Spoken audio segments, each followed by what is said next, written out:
İsrail Suriye'de birçok noktayı hedef aldı. Şam yönetimiyle normalleşme sürecinde olan Amerika Birleşik Devletleri ise İsrail'in saldırılarının önüne geçemedi. Bir de açıklama var. Bakıldığında tuhaf bir açıklama olarak yansıyor aslında. ABD Dışişleri Bakanı Marco Rubio bu yaşananları talihsiz bir yanlış anlaşılma olarak niteledi. Düşünsenize bir ülkede başkent bombalanıyor ve bunun bir yanlış anlaşılma olduğu ileri sürülüyor.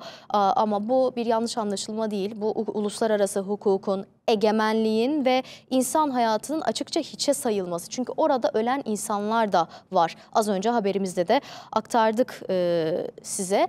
Ama Amerika Birleşik Devletleri'nin bu nitelendirmesi, bu kullanmış olduğu dil, suça ortak olmak.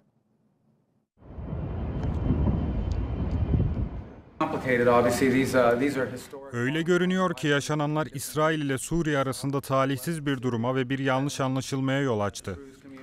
İsrail, Suriye'nin başkenti Şam'da kritik noktalara hava saldırısı düzenledi. Peki yeni Suriye yönetimiyle normalleşme sürecinde olan Amerika Birleşik Devletleri saldırılara engel olamadı mı?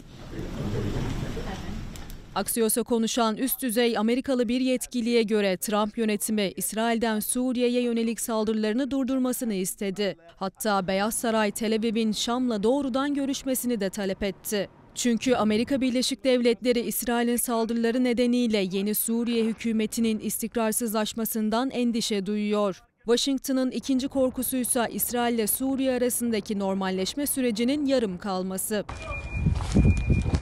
Gerilimin başladığı son günlerde Amerika Birleşik Devletleri'nin Suriye özel temsilcisi Tom Barak'la İsrail Strateji Bakanı Ron Derman birçok kez görüştü. Amerikalı yetkili Axios'a İsraillilere geri çekilip nefes almalarını söyledik ifadelerini kullandı.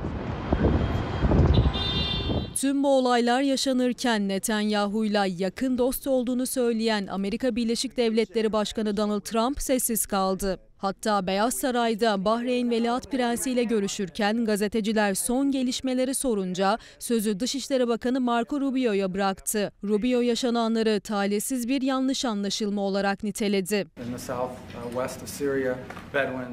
Güneybatı Suriye'deki Bedeviler ve Dürzi toplumu arasında uzun süredir devam eden tarihi bir rekabet var. Burada da öyle görünüyor ki yaşananlar İsrail ile Suriye arasında talihsiz bir duruma ve bir yanlış anlaşılmaya yol açtı.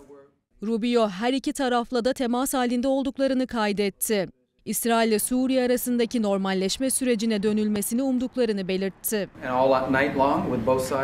Her iki tarafla da temas halindeydik ve gerçek bir gerilim azaltma sürecine girdiğimizi düşünüyoruz. Umarım yeniden normalleşme sürecine döneriz ve Suriye'nin bir ülke inşa etmesine, Orta Doğu'da çok daha istikrarlı bir duruma ulaşmasına yardımcı oluruz.